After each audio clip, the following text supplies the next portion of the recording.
suck. You've been so kind. It is a pleasure to be here. Some of you are asking, I wonder how much of this show will be about food. Quite a bit. If you're here for WikiLeaks jokes, you got the wrong guy. I don't know, I've been actually trying to lose weight because the shows on TV have been scaring me. They have shows where they take big people and they throw them in vans. And they put them in camps. Didn't that happen before in history? Have the Nazis come back? We have nutrition Nazis. So, I see you have a little Chicago hot dog on your face. Get in the van! You are a porker! Somebody in Chicago sent me up a picture, undoctored, of a Weight Watchers next to a Cold Stone Creamery. I love that picture because it's everywhere I am in life. With the ups and downs of my dieting, yeah, I'm either like leaving Cold Stone feeling guilty. Well, I guess it's time to go back to Weight Watchers now. Or I'm leaving Weight Watchers going, I can't take it anymore! Weight Watchers is a great organization, but they won't let you to buy more points. I'm going on a cruise. I am now part of a rogue splinter organization where you can buy and sell points in the secondary market as needed. I'm going to Las Vegas. Here is my credit card.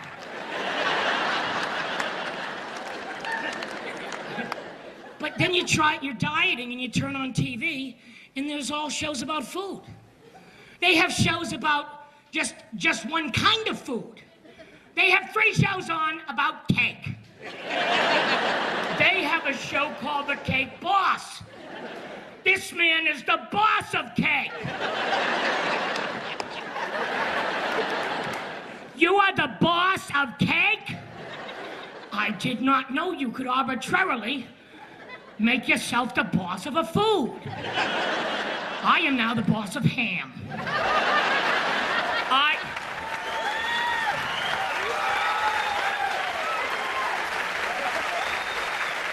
My name's Boss Hog. Pleased to meet you. I don't think you can just make yourself boss. I think there has to be a decision made. I think the commission has to meet. There has to be a sit down.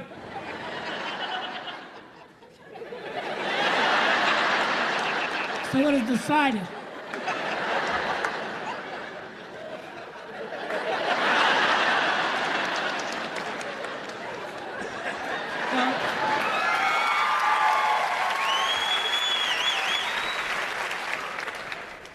Don Buddy will be in charge of cake from West Hoboken to West Orange. How did it ever come to this? My son Santino, covered in frosting. I don't want his mother to see him like this. Look what they did to my boy. I never wanted this for you, Michael. I know Santino would have to make cake. And Fredo, well, he's a cream puff. But I always thought you were going to other pastries. Maybe even pastas. Who knows? Different types of meats and fishes. Now, I watch cake shows once in a while. I think if you're watching, and this is me talking, I think if you're watching cake more than 1 or 2 hours a week, you have to reevaluate your decisions in life. I do think there's more to do than watch cake.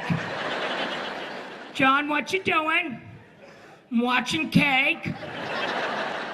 You watching cake the last time we came over there. We're all gonna come over and talk to you. We've written you all letters, and then you can do whatever you want. I had cake drastic intervention. Now, the thing is that these shows don't change very much. I like dynamic shows. I like watching Lost. I didn't understand it, but I liked it. I like Family Guy, Battlestar Galactica. I have a really eclectic taste. But The Cake Boss, I haven't seen next week's episode. But I'm pretty sure it's gonna be about cake. I'm gonna tell you what happens. Somebody's gonna walk in and need a cake. You're thinking, how does he know? He's a Hollywood insider. I figured it out. After watching several episodes, it's a template. And they'll come in and go, buddy, it's my son's birthday. I don't know what to do. I need a cake.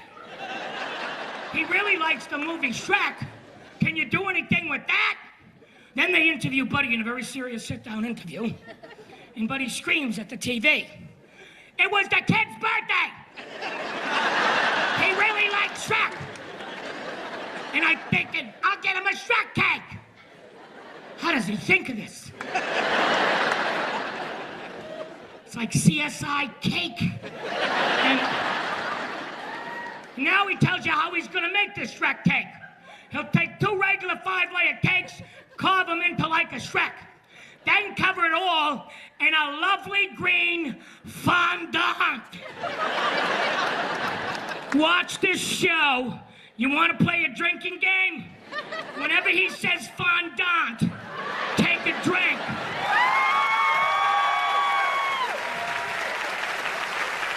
Fif- 15 minutes in the show, you will have to call an ambulance. Oh, please don't say fondant again. A fondant was ruined.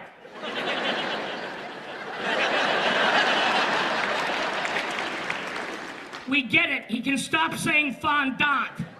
It's like the sheetrock of frosting. You build with it. I understand, though, that bakery that they have in Hoboken is amazing. And there's a 2-hour line to get into that bakery. I could not stand in that line.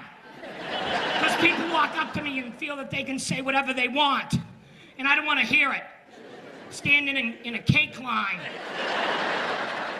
Excuse me, sir. Are you waiting in line for cake? You have nothing better to do. You're right. With my luck, my cardiologist would drive by while I was waiting in line for cake and beep the horn.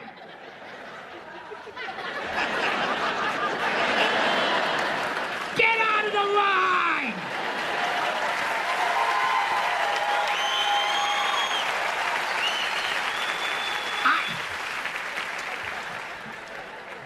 I didn't know they sold cake here. I thought it was a pharmacy. I was going to get my vitamins, my cholesterol medication. And you know what? I ain't waiting in line outside for food. I was in Birmingham, Alabama, and they love the Olive Garden there.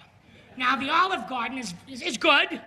Their main thing is, though, you can have all the salads you want. Oh, you spoil me. They do use a lot of dressing in the salad, though. I've had lettuce like floating in dressing like a dead body. Oh, God, they whacked the salad. It was a hit. And in Birmingham, Alabama, people are waiting outside to get in the Olive Garden. They think they're in Italy. They love it there. And the nice hostess goes, you know what, it's gonna be about 2 hours, is that okay? For lunch at the Olive Garden. Absolutely. I'll be outside, you come and get me. Make sure you look for me.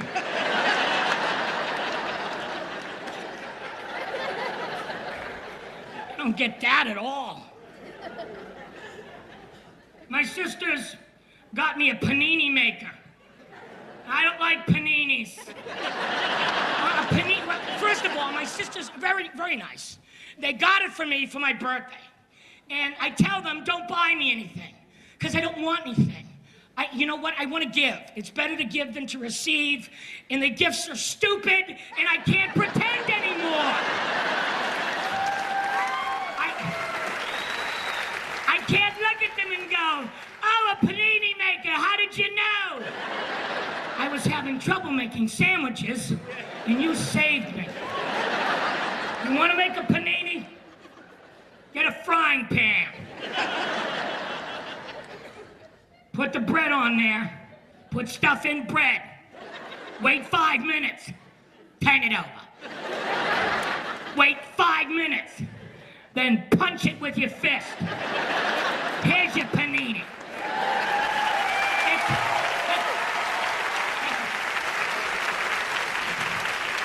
Because the paninis, they're so squished, you don't know what's in them.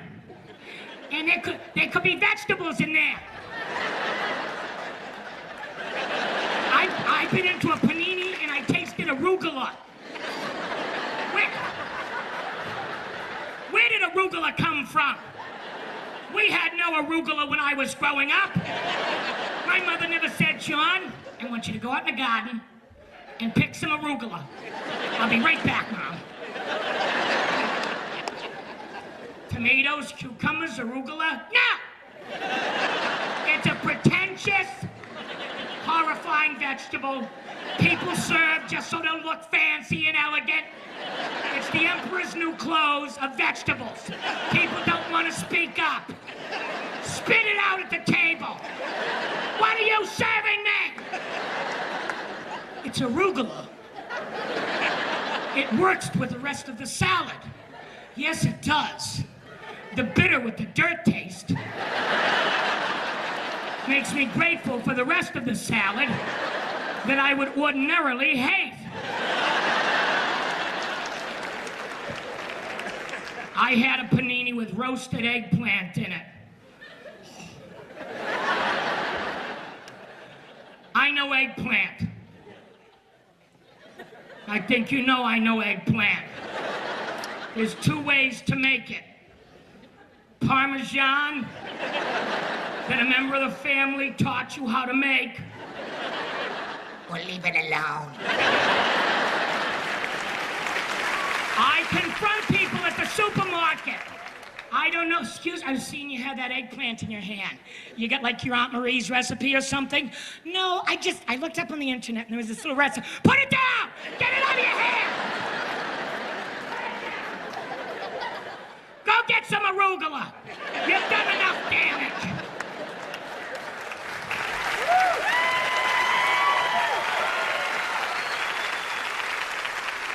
Martha Stewart makes me laugh. She gives you instructions to make stuff. I'm waiting for her to go one day. Today we're going to build a pyramid based on the ancient pyramid at Giza. Okay. She says things, doesn't she say, like, start with the directions where you go, well, I ain't making this. Like, okay, break out your chestnut roasting pans.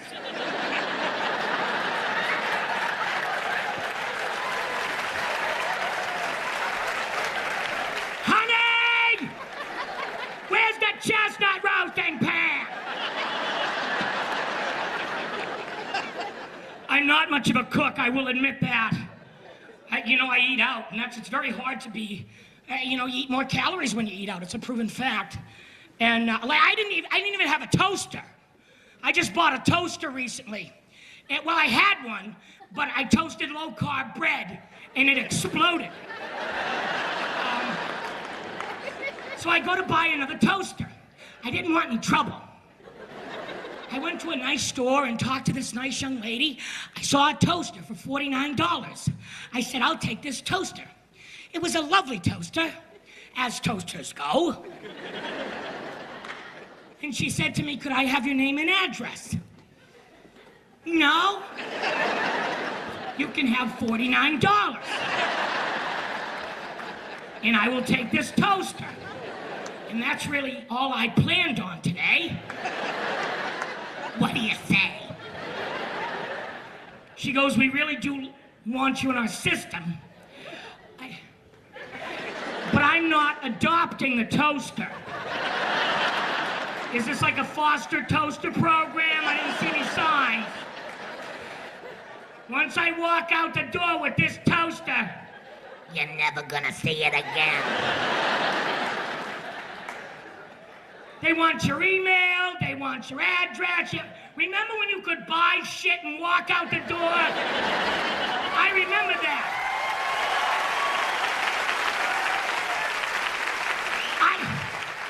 I tell my nieces and nephews that, they don't believe me.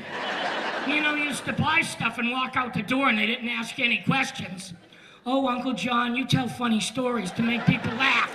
No! They used to buy stuff and leave. And that's all that happened. I tell my brothers and sisters, back me up. Tell them you used to buy stuff and leave. They go, oh, don't fill their heads with nonsense.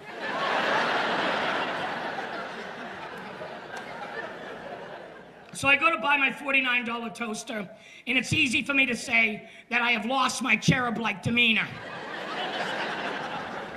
She said to me, would you like to buy the warranty for the toaster? No. It's $49. I think I'm going to absorb the risk on this one. If this toaster should break, and God forbid that day should come, I'm gonna take another $49 out of my pocket and buy another toaster, because that's how I live. On the edge, baby. I'm not a gambler, but I'm feeling lucky today. I went to Bed Bath & Beyond. Very nice store, but I go without a coupon just to freak them out. They don't understand, because everybody has coupons. A lot of you have them on you. They're this big. You look like Willy Wonka's golden ticket.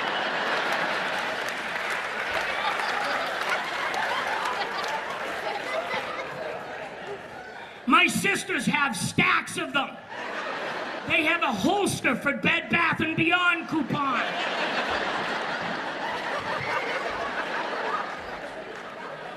One time I was with my sisters, and they were at the other end of the store, and they saw me at the cash register. They knew I didn't have a coupon. They jumped over people. They trampled them. You have one, get it.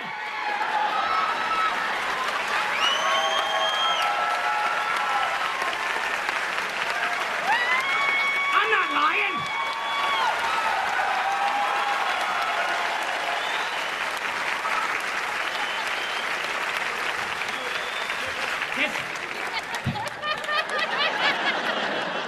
This lady thinks it's let's make a deal. I'll give $50 for a Bed Bath & Beyond coupon. I've got one, Monty!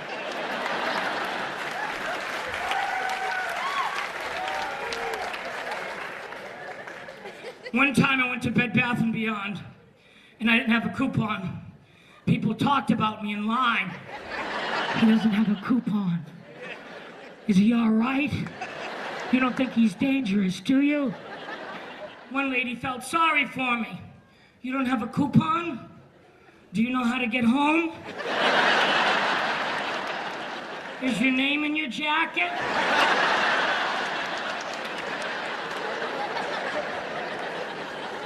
I have money. Money is the original coupon. It says, in God we trust. Don't you trust God?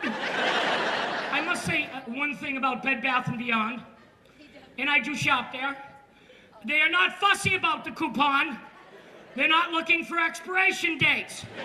It could be from linens and things, and they closed. You could write coupon on the back of a Snickers wrapper, and they will swipe it. I could write coupon on my ass and slide. That is a double coupon.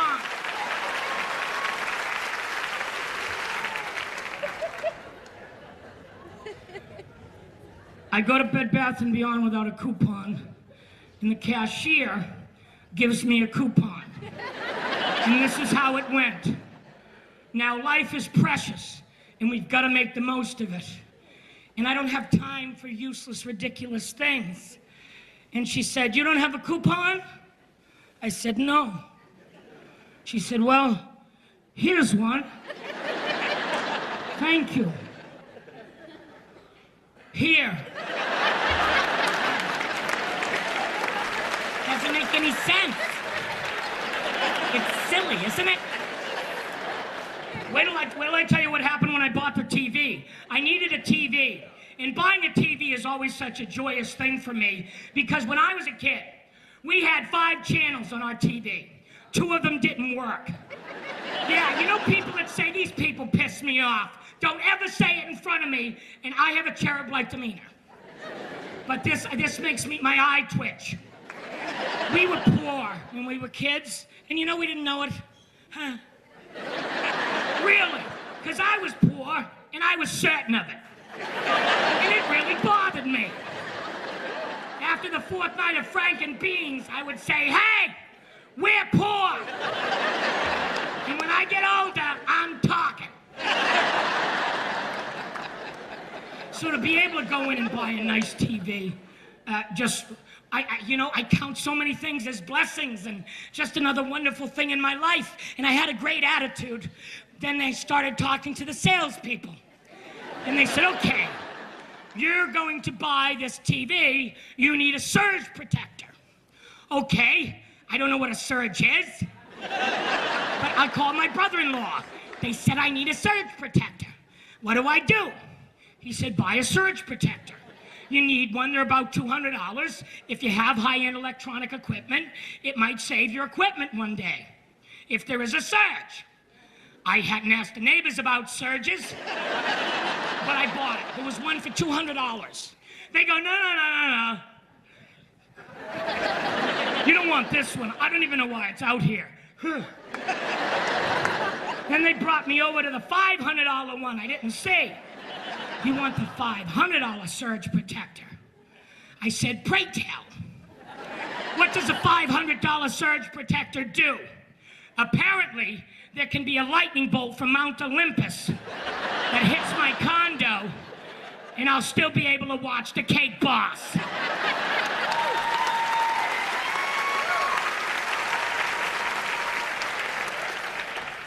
They said, this surge protector is so good, your condo could blow up, and the TV will still be on. The condo blows up, I don't give a shit about the TV. I have other things on my mind, like funeral arrangements. So I bought the $200 one. Now they don't like me. I bought a $2,000 TV because I'm not home very much and I want a nice TV. And they said, okay, you bought the $2,000 TV. What about sound?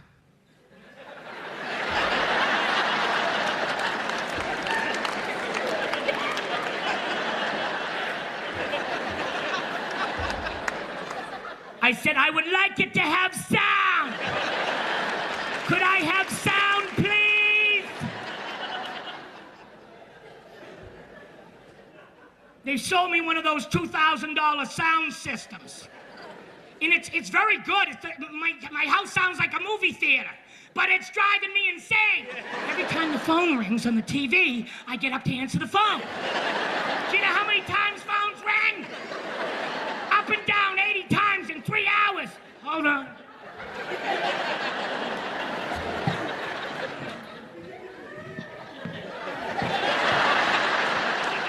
This is not watching TV. This is Pilates. Rip it out. Rip it out. Then they said, okay, would you like to buy the extended warranty? And they try to scare you. They go, you know, you really should get the extended warranty. It's only manufacturer's limited warranty. And it's just for 6 months, and if that expires, geez, we gotta bring our guys in. And we have to bring our guys in for at least a week. Sometimes we have between 2 and 4 guys. We might have to send the TV to Japan. Could cost $80,000. You could lose your home.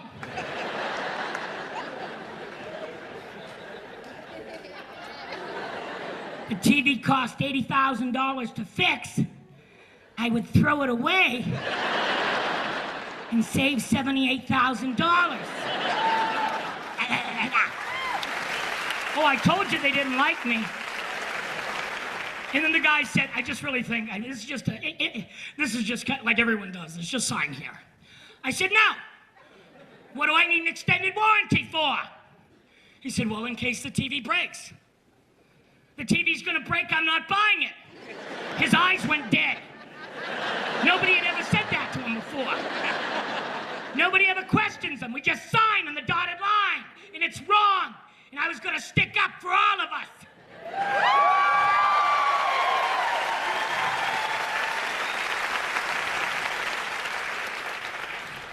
I said, the TV's gonna break, I'm not buying it.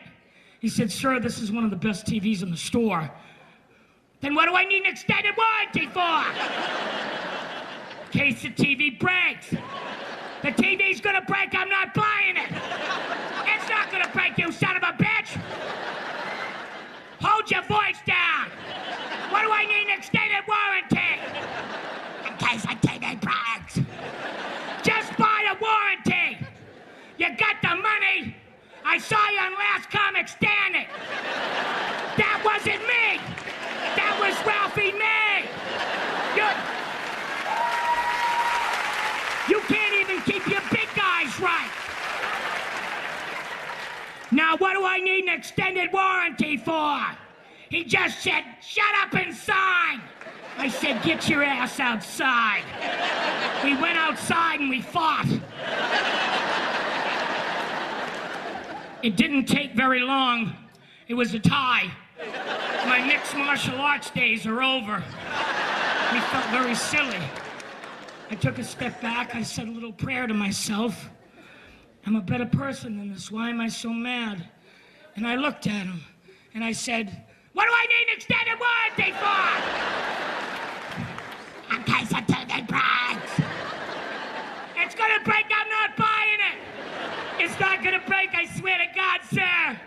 I've been here 7 years. Not one is broken. Then what do I need an extended warranty for?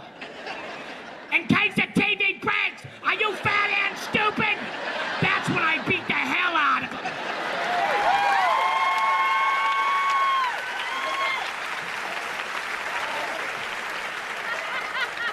Now I drag him back in the store.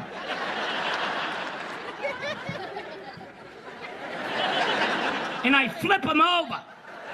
I step on his chest. I said, what do I need an extended warranty for? He said, in case the TV breaks. Let me give you some air. I want you to know, although you may not live through the day, I admire your tenacity. What do I need an extended warranty for? We get a $100 bonus if you buy it. Well, then I'll take it. Let me help you out.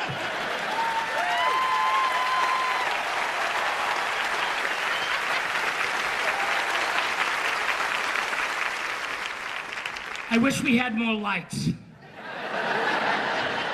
We could just put one in my ass and put me on a front lawn in a Santa suit.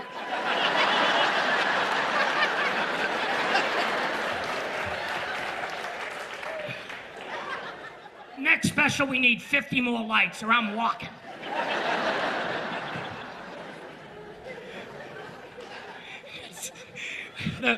The first show went very well, and my producers and director were like, we got it, you can play around a little bit, you know, say some different things. You'll be sorry. I might river dance. Oh no, we didn't clear river dance. Well, fuck you.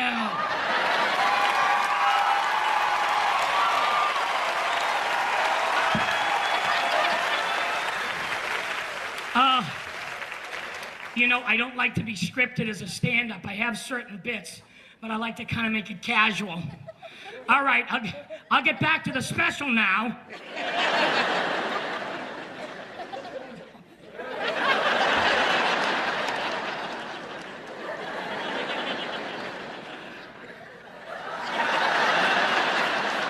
I went to a health and fitness place.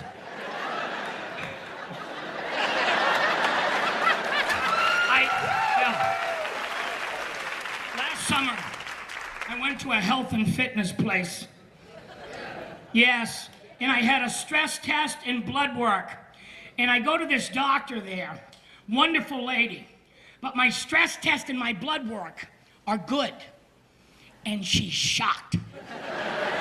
I mean, at least be a little happy. Don't look like horrified that I don't have anything bad. This is how she told me.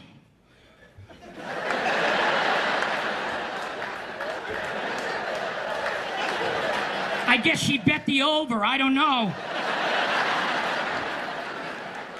Is this you?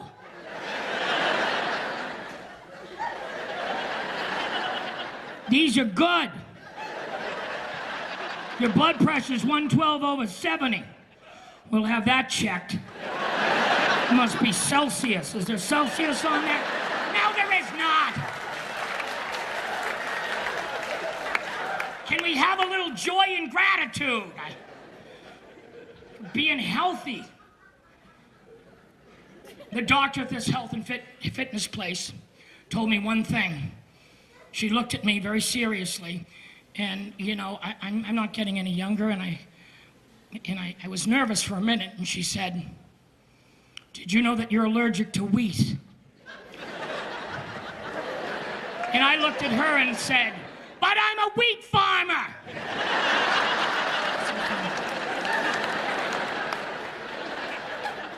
I'm allergic to wheat, and I thought, oh well, I can't harvest wheat anymore. I'm hanging up my sickle. Because don't friends call you in the fall and go, "We're harvesting this weekend, you never miss." I can't. I'm allergic. Then I thought, wait a second, you make flour out of wheat. Perhaps I should inquire further. I said, "What does this whole wheat thing mean to me, pray tell?" She said, "Well, do you eat a lot of gluten?" I don't know what gluten is, but I would say yes. I'm fairly certain I'm mostly gluten. And she said, "Well, you should avoid anything with gluten in it." I said, "Okay, thank you," and started to leave the room, and I said, "What has gluten in it?" You know what has gluten in it? Everything! Every reason to wake up in the morning. I'm looking at this thing of things to avoid, and I said, "Check again, maybe it's just cancer. How am I gonna live?"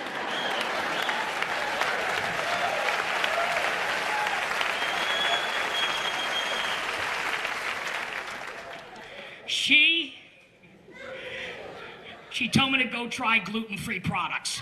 Now, I went to a health food store, which was a new experience for me, and now I like shopping at health food stores.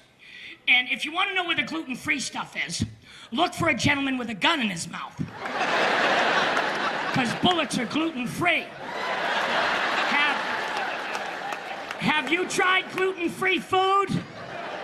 It needs gluten. I don't know what gluten is, but apparently it's delicious. And you need to put that back in there.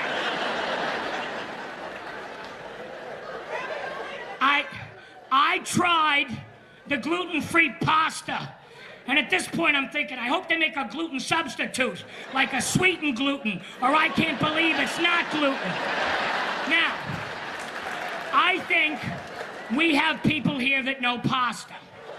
Pasta, you boil. You are my people.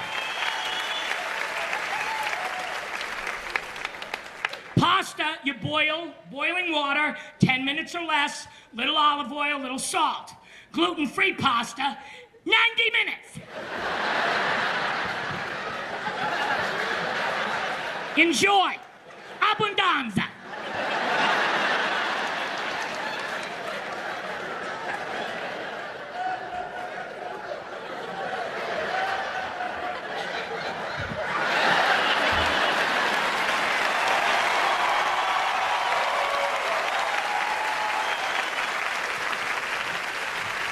Then I tried the gluten-free bread, and it made me long for low-carb bread. I tried to toast it. It broke the toaster. Should have bought the warranty.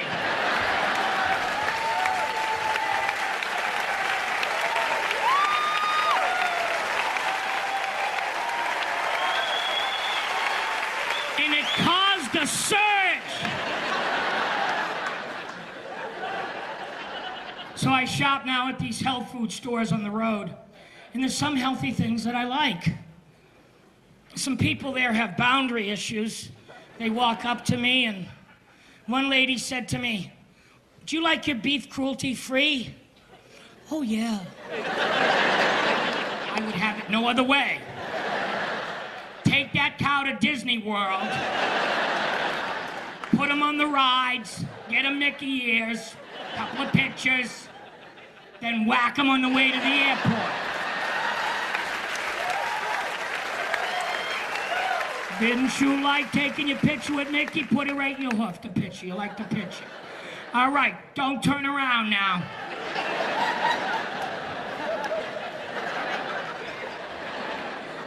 Vegetarians, I completely understand. You have health issues with it. You have ethical issues. Completely understand. A vegetarian said to me, "But I'm a vegan." "Oh, what is that?" "What is that?" "Well, we don't eat meat or dairy." What do you do? I'll tell you what you do. They lose their minds.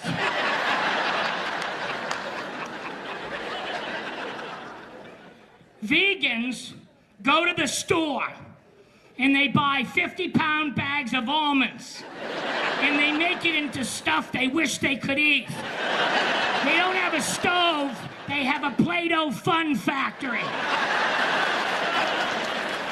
What you making there? It's a pork roast. No, it's not! It's almonds mushed together. Have a cheeseburger. You're losing your mind.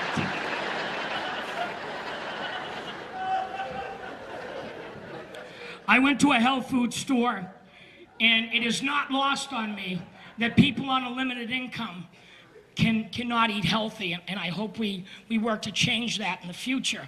Well, listen, it's true. I try to eat berries a lot because I really like them, and they are part of the superfood group. I picked up berries that were $15, and I went, wow, I want to taste what a $15 strawberry is. These better be great strawberries. I better not see any marks or anything. They better be ripe. There should be Belgian diamond merchants in the back looking at these strawberries. What do you think of the strawberries, Avi? This is a good strawberry. I'm not saying it's a $15 strawberry, but it's a good strawberry. A lady in the vitamin section, a beautiful lady, walks up to me and said, "Do you clean your colon?" And I'm thinking, she's hitting on me. And, what'd you have in mind, baby? I said, "No, I have a colon cleaning lady. She comes in twice a week. She's been with us for years. She's like family. We can't let Doris go."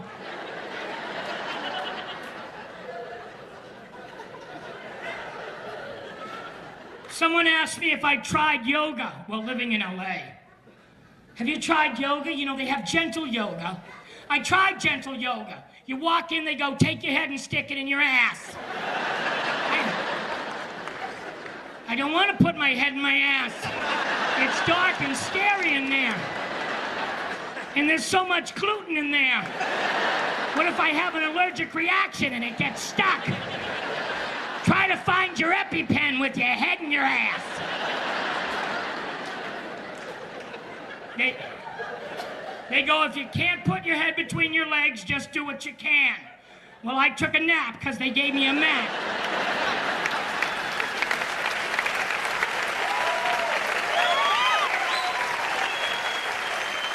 I try to do this on the road, though, these healthy things. I was in Des Moines, Iowa. I'm usually in places between 2 and 6 days. I'm in Des Moines, Iowa. Nice people. I enjoy the performances. But there's not a lot to do during the day. I always make the most of it on the road. But the third day, the owner of the club says to me matter-of-factly, you know, there's a rib festival in town. About 1,000 rib booths at the fairground. Would you be interested in something like that? Get in the car!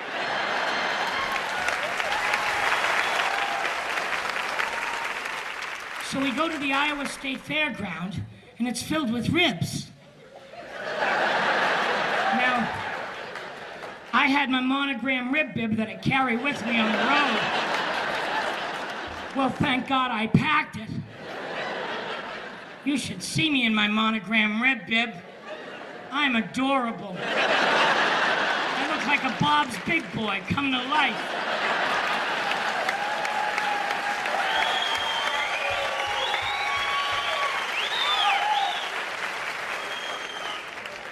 Have my bottle of cholesterol medication for the dry rub.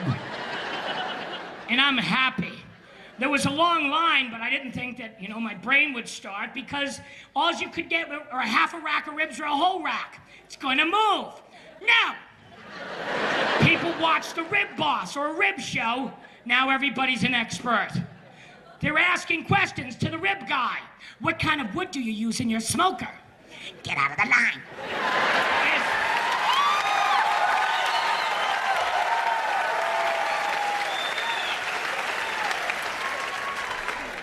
Is this a vinegar-based barbecue sauce? Get out of the line.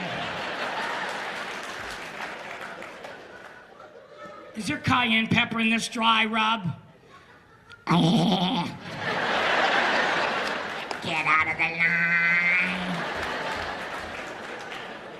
Then I was almost going to get ribs. I had a couple in front of me, and then it was me. I was home free. I was going to get my ribs and have fun and be at a festival. But the couple in front of me, they were chatty. They wanted friends more than they wanted ribs. They were very nice. I couldn't yell.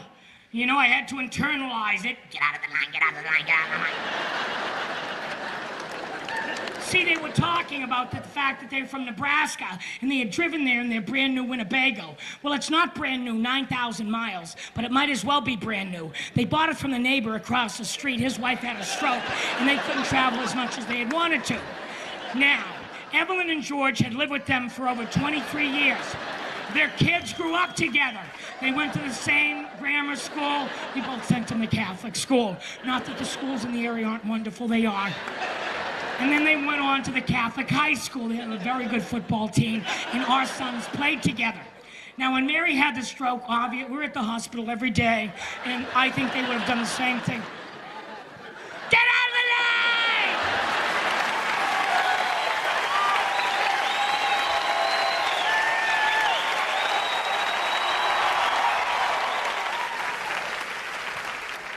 I don't remember what happened after that.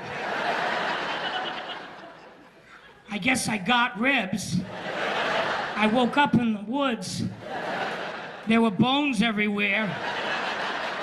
I hope I didn't stalk and kill a deer. That would be awful.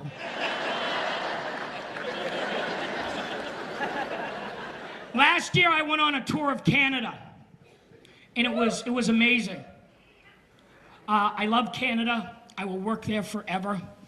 It is a lot of traveling, and it is becoming harder and harder to fly now. First of all, the restrictions are draconian at this point. They won't even check you in. I'm going to Las Vegas. They just stare.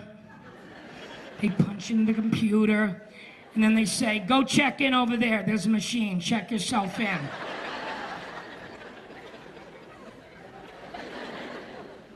I'm going to Las Vegas. Yeah, well, check in over there. We don't check people in. You check yourself in. Do you have your confirmation number? Do you have your confirmation number?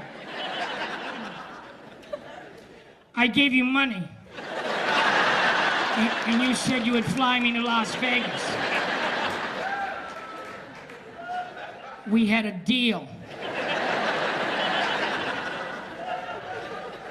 Well, you have to, sir, it will tell you how to check yourself in. Okay, but I don't work here. Do I have to de-ice the plane too? How much help do you need? Let me load the luggage for you. I had a bag that was a pound over. It was 51 pounds. I thought they were gonna call the police. Take a pound out of the bag. Take a pound out of the bag. A pound? What do you want me to cut a pair of underwear in half? Here's a sock. Leave me alone.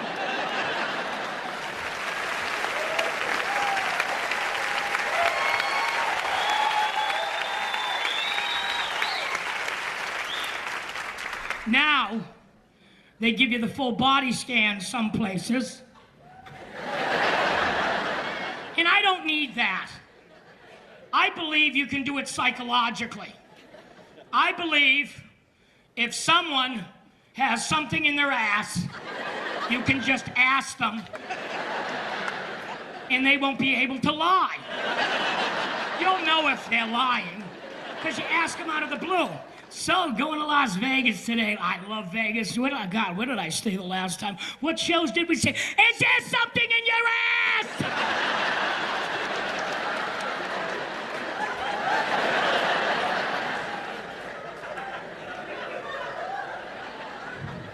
A sock.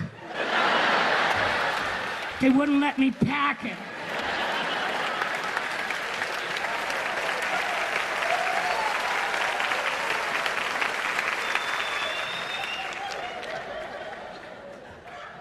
So last year I flew all over Canada.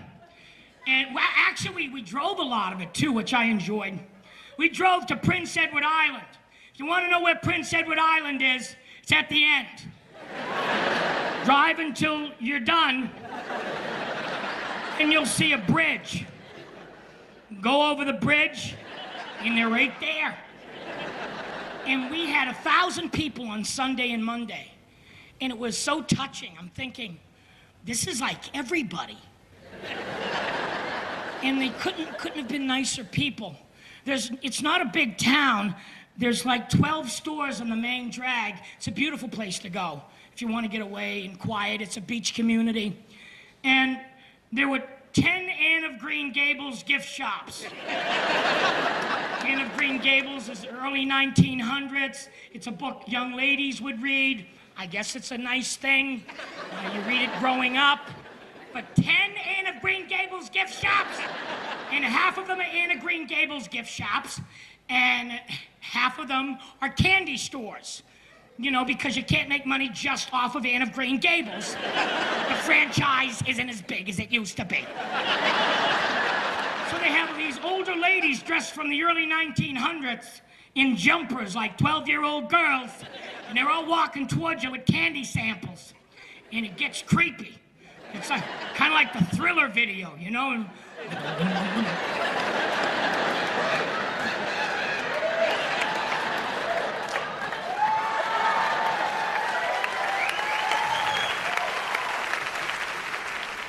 But I highly recommend it as a place to go and meet nice people. I was in Ottawa, and they asked me if I ice skated. I said, oh yes, I am a skater. I competed in my younger days. I was short and sassy before Dorothy Hamill.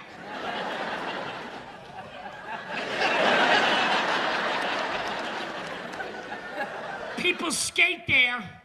They skate all day. They skate so long they have snack stands on the ice. And on these snack stands, they sell these things called beaver tails. And they're giant fried dough. And they cover it in hot fudge and M&Ms. And I wanted one. And they make you skate to it. And I'm standing at the edge of the ice like the kid from Up.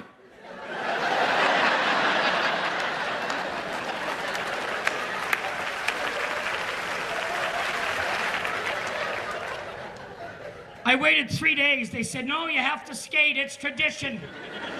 I waited 3 days. 3 days, and I couldn't take it anymore.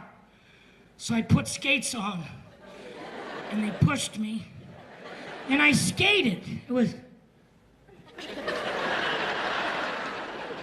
And I didn't do one block around or once around.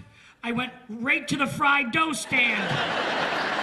I didn't want to mess around, and I was going to make it to the fried dough. There was a family in the way. A mom and dad and 2 little kids.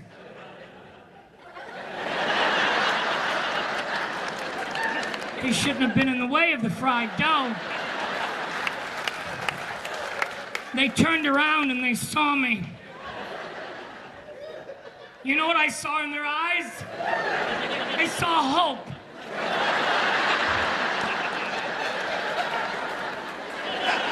You know, like, oh, he'll stop. I couldn't and I didn't. And they went down like a set of bowling pins. But I bought them all fried dough while the paramedics looked them over. So it worked out pretty good. Ice skating is now on my list of things in life I never care if I do again. It's like an anti-bucket list. It rhymes with bucket, I can tell you that much.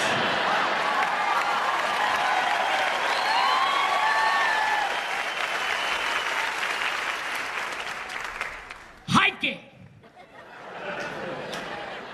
If I'm not ice skating, I'm hiking. What do I think of hiking? I hate it. I hate it. You hike down a mountain, you hike down a ravine. Horrible stories start with, well, we were hiking.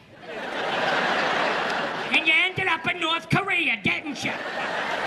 Why were you hiking? Because people do this in LA all the time. Oh, we're sick of the city. We're hiking. Do you know how to hike? Well, no, but we have new boots. I'm tired of anybody that gets new boots and a compass thinking they're a hiker. Happens every year, doesn't it? 2 people go out, new boots, compass, and they get lost. Then they have to send 100 people out to find them. Then 10 of those poor bastards get lost. They gotta send 1,000 poor bastards out to get them.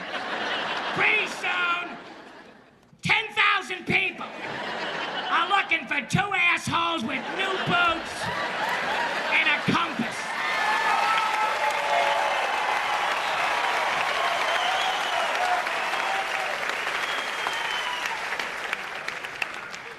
Right now, my director's going, oh, okay, well, we can beat that. That's okay.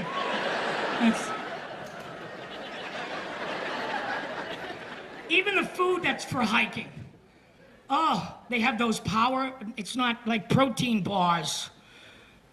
Protein bars, they're not good. And I'm chewing on them and my brain is going, why are you eating this? They have to make it honest. They have to call it like an eat this or die bar. I went hiking once, I would have killed for a roasted eggplant panini. I would have. I got one of my crazy friends, a health nut. She goes, I made my own trail mix. Trail mix? It has trail in the name. It tastes like trail. I had this, I was sure I'd bit into a twig. I'll tell you what they do. They put M&Ms in there to fool you. So you're about to spit it out. You go, oh, twig. Oh, no, M&M. No, twig. No, M&M. Now that's a twig. M&M. I make my own trail mix now. It's a 1-pound bag of M&Ms. And everybody wants to try mine.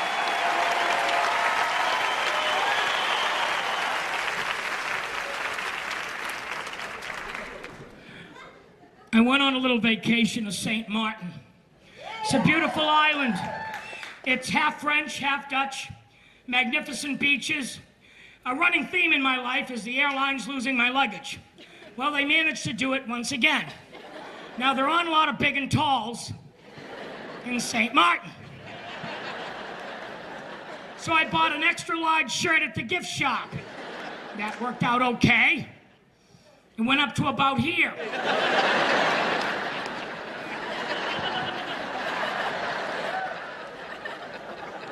And it was so hot, I had jeans on. And I couldn't take it anymore after the second day. I cut my jeans off. And I cut them too short. Sorry you have to be in the front row for this, friends. Now I look like a hooker.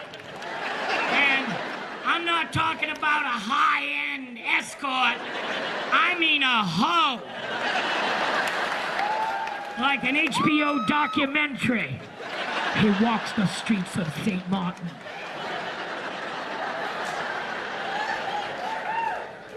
There was a group of Japanese tourists that saw me. I always fascinate Japanese tourists. They saw me, they get out the cameras right away. Look, look, look, look, look.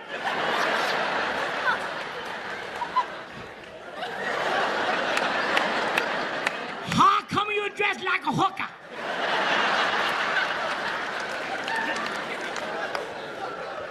Do you know you can see a berry?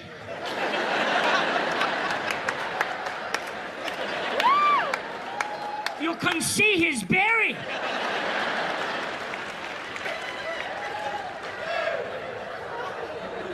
Here's $20.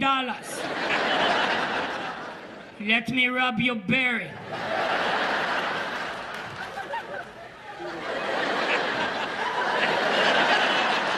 Thank you. I rub his berry! Now, they had this fun little water thing. I had long put on my nay list, you know, water skiing and parasailing. But they had this thing called a banana boat. It's a giant inflatable banana. It's fun, but it's unstable, like most of the people in my life. And it's pulled by a motorboat. Now, they had 2 bananas going out at once. Very popular ride. So, I look like a hooker. No use being on land. Now I go in the giant banana. Now I'm on a French beach, and they're going crazy. They think it's kind of a Cirque du Soleil thing. And I don't blame them. It's a big guy dressed like a hooker on a giant banana. Mesdames et messieurs, Cirque du Soleil. I get on the banana.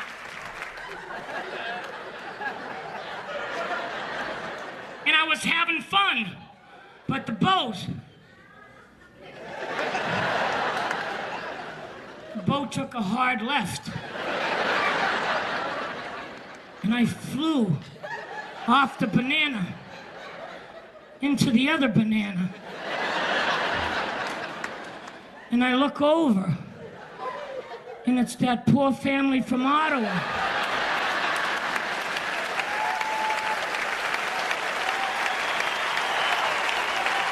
And now they're mad. They don't even have fried dough here. Why are you being so mean? 2 summers ago, I had the pleasure of performing at the Edinburgh Festival in Scotland. And I thought, what a huge blessing this is, to work in Scotland. I started stand-up 25 years ago in Boston, Massachusetts. And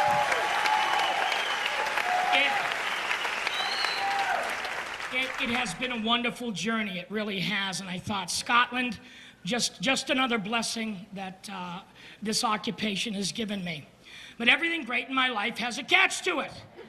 My manager has been my manager for 20 years. He's my best friend. He's one of the smartest people I know, but not this time.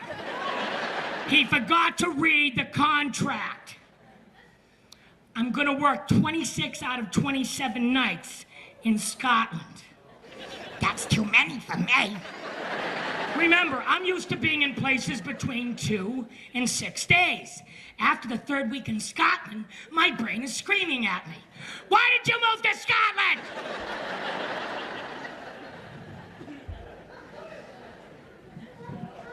26 out of 27 nights, and it rained every day. It was the worst rain since the time of William Wallace, known as Braveheart. Every man dies, but not every man has an umbrella. The Scottish dialect, I think I have a pretty good ear for dialects. It's very thick when they've been drinking, which is quite a bit. Where do you want to go now, Ed? It's a problem. You got it, pal.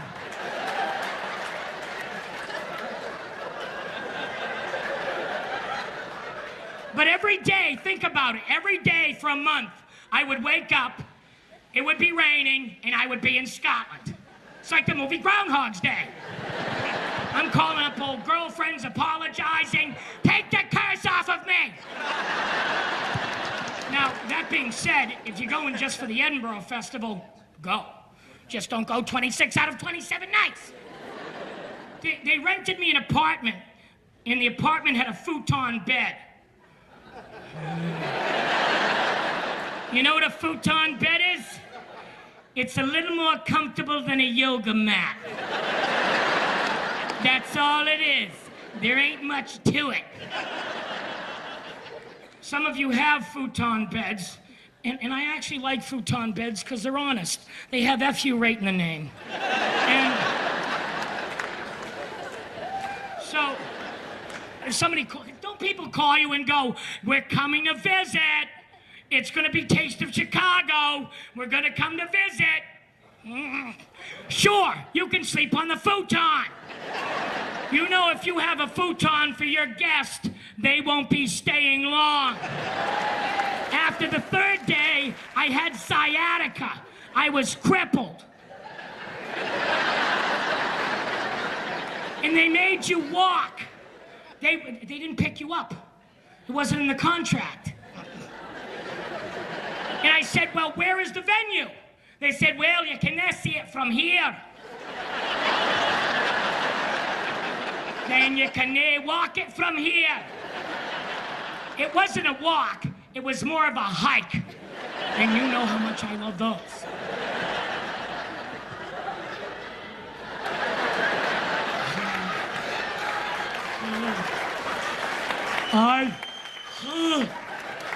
Don't look at me. I used to be a comedian.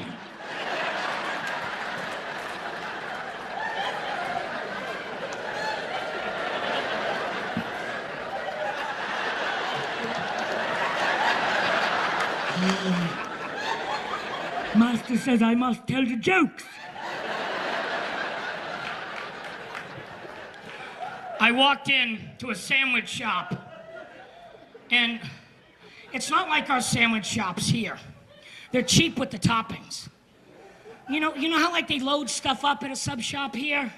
Now, can I have tomato? I'll pay extra. They think, oh, he's a big guy. He can't jump over the counter. Well, they're wrong. I'll be over that counter before they can look up. Ah! Here I am! Put tomato on there!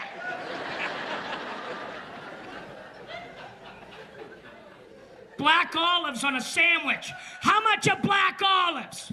You have to pretend to sprinkle them like fairy dust. Open your hand, Harry Potter. They gave me a fried Snickers bar. Oh, how was that? Oh, it was peaceful, and I walked towards a bright light. After the third day of eating in pubs, I was going, can I just get an arugula salad?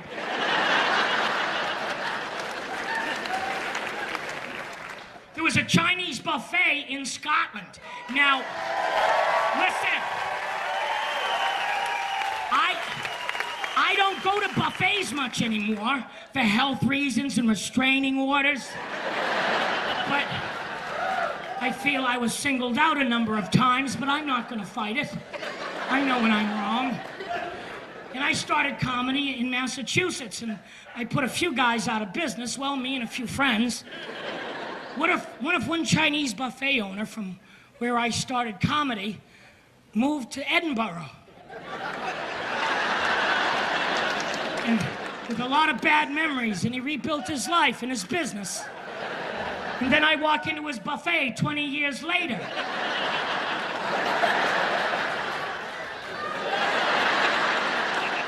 Father, the Forbidden One has returned.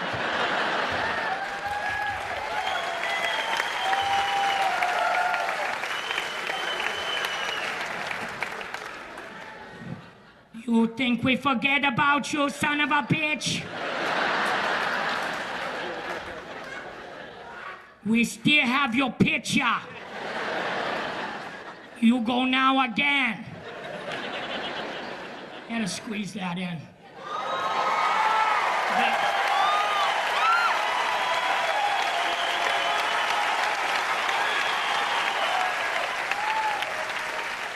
See, I grew up in a predominantly Irish and Italian community. And my father was a bartender at the Irish American. And that's why I first learned to like dialects, because he had friends from Ireland. And I get to listen to them, and they tell me all wonderful stories about growing up in Ireland. It was quite fascinating. But you know what? Honesty is part of their culture.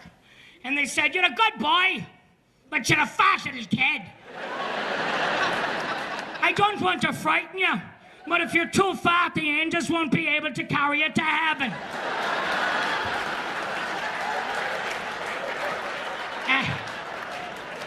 Actually, my dad's friends from Ireland gave me the best diet advice they ever had. I'm going to give you a diet. It's going to work for you your whole life. And it is, you know, because I've been up and I've been down, and I feel pretty good now. And he said, this is the only thing that's ever worked. Write it down. It's a good diet. Stop your eating. If you see it, and it looks all sweet and tasty, well then keep walking. Because you're a fascist boy.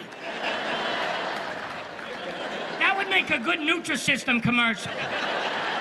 I'm Tommy Sullivan for Nutrisystem. Send in $49.95. We'll send you a big box of nothing.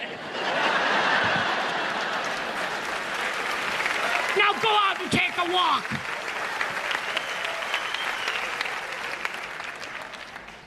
The national dish of Scotland is called haggis. I don't like to eat anything that rhymes with gaggis. Haggis is sheep intestines with oats and spices. Mmm. They ask you every day. One of the many things I loved about Scottish people are that they're fiercely proud and patriotic. And they ask you every day, have you had haggis yet? Oh, haggis is beautiful. Go get yourself a proper haggis. I waited for 3 weeks. I waited till my manager came, the gentleman that booked me 26 out of 27 nights. I said, where should we eat? I said, we're having haggis. Sit down. Now, haggis comes with a whiskey gravy. That helped. It didn't have whiskey in it like... Is there whiskey in here? It had whiskey in it like, did I call you last night?